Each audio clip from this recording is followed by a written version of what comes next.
So, do you find yourself constantly putting other people's needs first by sacrificing your own? You know you need to say no, you know you're overgiving, and you even say to yourself, you know what, next time I'm going to set a boundary.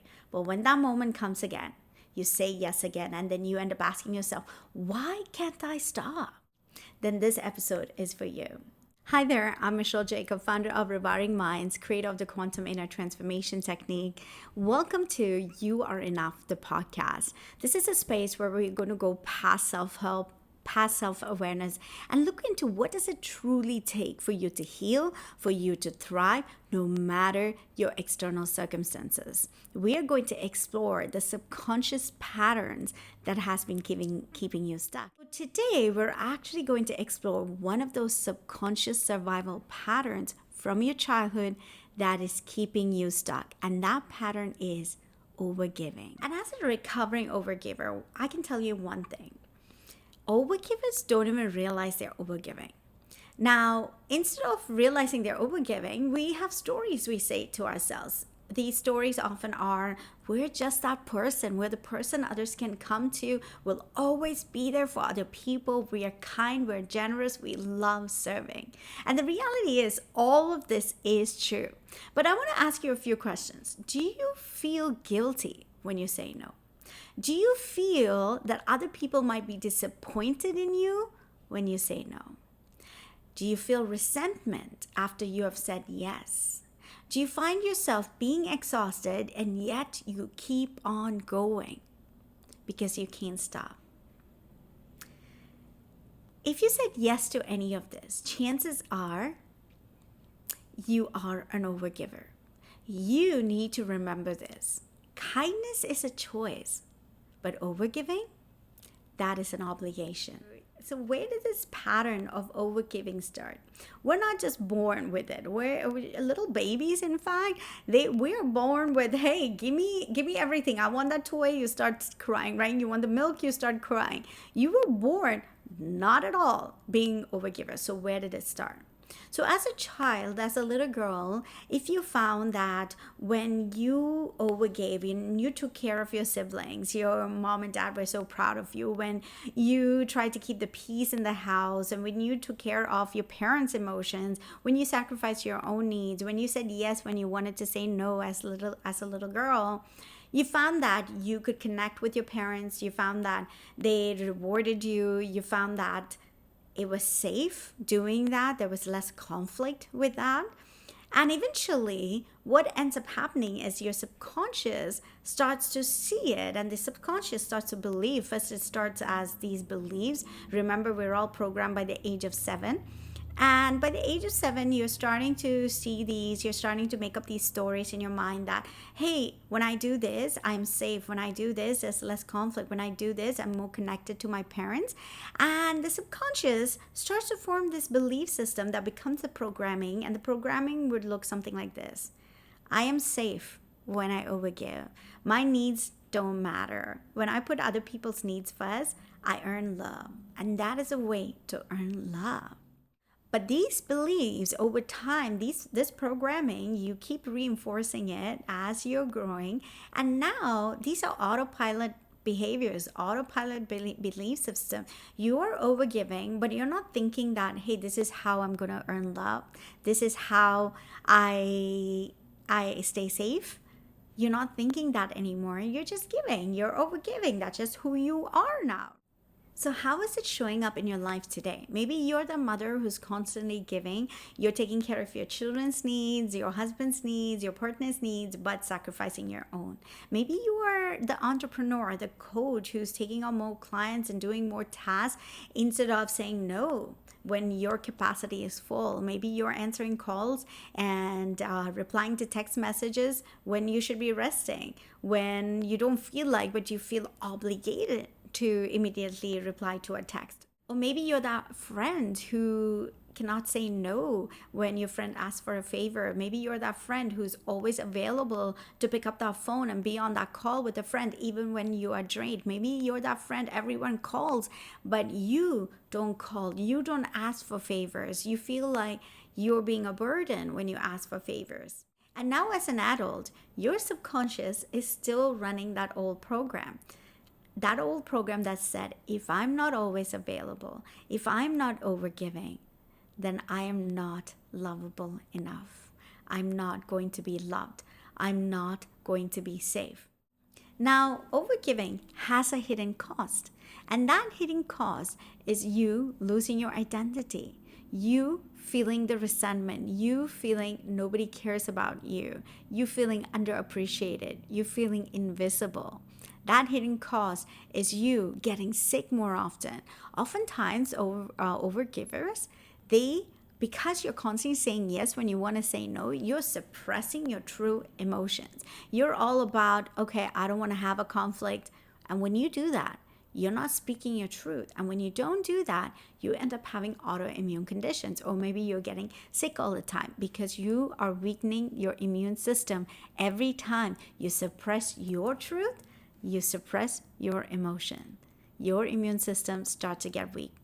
Your body gives you signs that, hey, this programming is no longer serving us. This programming is a survival pattern. And now as adults, we are not in an environment where we need to worry about survival. We're not the helpless child anymore. In this environment, you actually get to thrive.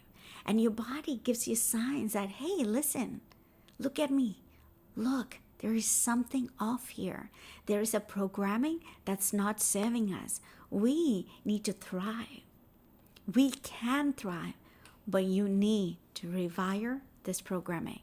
And you've been getting signs, but you keep ignoring these signs. And you think, oh, it's just a cold, or oh, it's just my autoimmune condition, it's just my body being sick. But something deeper is happening.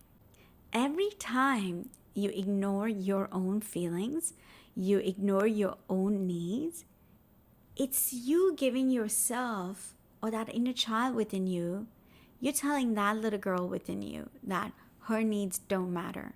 You telling yourself you don't matter. You telling yourself you're not good enough to choose yourself. Every time you do this, you are reaffirming this belief deep down that you are not worthy to choose yourself. Now let's do a little exercise so you can understand what I'm talking about. And if you're driving and listening to the podcast, this exercise might be something you may not want to do at this time, where this is an exercise you can come back and listen to. But if you are in a safe place, I'm actually going to invite you to close your eyes. And imagine yourself at the age of 6, somewhere between 6 and 12. Imagine your younger self. Maybe she's 6, maybe she's 8. And just notice where she is. Notice the people around her. Notice if she felt safe growing up. Notice if she was the peacekeeper of the family. Notice if she was the one who sacrificed her needs and took care of everyone else. Notice the role she took on. Notice the lies she believed. And at this time, see if you can place her in a place where she felt safe. Maybe it was the childhood bedroom, maybe it was the garden, maybe it's a beach. And I'm going to invite you to take a seat next to her and give her a big hug. And don't let go until she lets go.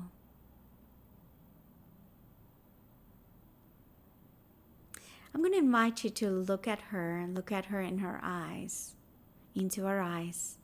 Hold her hands. Let her feel the love that radiates from you. Let her feel supported by you. Let her feel safe with you.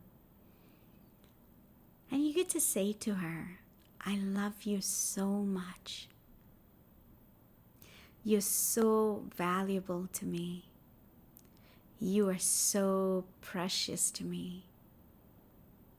You matter. You are loved. Your needs matter. How you're feeling matters. What you have to say matters.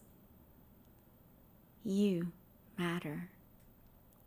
You are valuable. You are enough just because you exist. You don't have to earn your worth. You don't need to earn love. You are loved. I love you. I'm sorry I wasn't there for you all these years, but from today, I will always be by your side. Give her a big hug. Is there anything else she needs to hear from you? Maybe she needs to hear other people's actions, other people's words are not a reflection of who you are. It's not a reflection of how lovable you are. It's not a reflection of how worthy you are.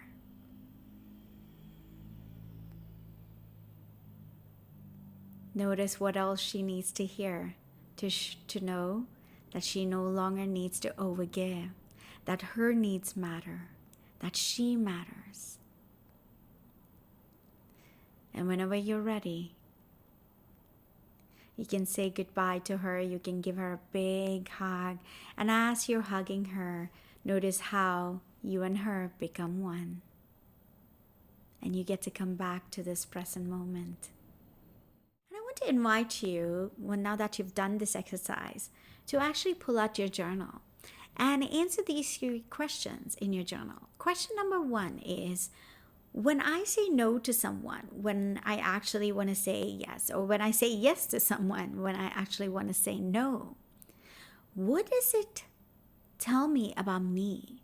What is the lie that I believe about myself? Do I believe that if I say no when I actually want to say yes, or if I say yes when I actually want to say no, do I believe that somehow I'm going to lose that friendship? Do I believe that I'm a bad person? Do I believe that I'm not enough as a human being when I choose myself? Ask yourself that question. When you choose yourself, what is it that it tells about yourself? Do you have this false belief that you're being selfish? Do you have this belief that this is not the right thing to do? Maybe it's intertwined with your religious beliefs growing up, or your family's beliefs. Or maybe you might see that it's intertwined with what you saw your parents do. Maybe you saw your own mom self-sacrificing, putting other people's needs first, sacrificing herself, and you thought that is love. And maybe that's what you're following. You're following your mom or your dad's programming. And you get to go deeper into that. Number 2 question you get to journal, now that you've seen the inner child, seen that younger version of you, is, what was it that I was trying to protect? Did you feel safe growing up? Did you feel safe saying no? Did you feel safe expressing your voice? Did you feel seen? Did you feel heard? Notice what's coming up for you. And the 3rd question you get to ask yourself is, what did I need when I was little? What is it that I did not receive and I wished I did? Is it acceptance? Is it the permission to just be yourself? Did you want more love? Did you want attention? Did you want more cuddles and more time with your parents, one-on-one time with your parents? What were some of those unmet needs? Why are you so afraid of saying no?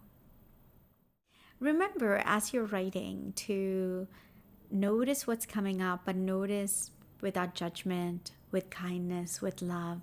This is not a place where you're going to be critical. This is not a space for that at all. This is a space for you to grow, for you to step into that next level version of yourself. And for that, you need to come into it from a place of pure love, kindness, compassion for that part of you that might still be struggling. Now remember, healing isn't becoming selfish. Healing is teaching your subconscious mind that It is safe to have boundaries. It is safe to say no when you want to say no and yes when you want to say yes. It is safe to choose yourself now. It is safe to voice your needs and your opinions. It is safe to be seen. Because you are no longer that helpless little child. You are an adult now, and you get to thrive. You get to step into who you were born to be. But these are some of the barriers that are standing in the way of you expressing your true self, of you just being able to live your life with ease, with flow, with that true freedom, not feeling that you have to put on a mask, because that's the only way people are going to be your friend, or people are going to accept you, or people are going to love you. And it's time to realize that you don't need none of that. You get to choose yourself. And every time you choose yourself, you are starting to rewire your subconscious. You're sending in a new message. And that new message is you matter. You matter. You're worthy. You're worthy to choose yourself. You matter. Your voice matters. Your needs matter. Your emotions matter. You are enough. Even when you choose yourself, you are lovable enough. You're valuable enough. You are enough.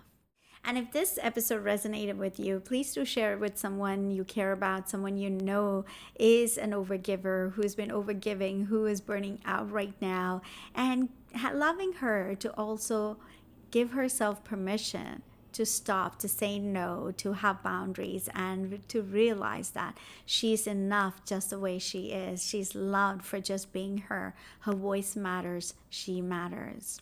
And if you haven't already watched our episode, our first episode, please do so, because that is our foundational episode, and everything else makes sense because we talk about what is the subconscious programming, what are the different survival patterns. A powerful, powerful episode, so go check it out. Until next time, remember, my friend, you are enough, you are valuable, and you're here with a divine purpose.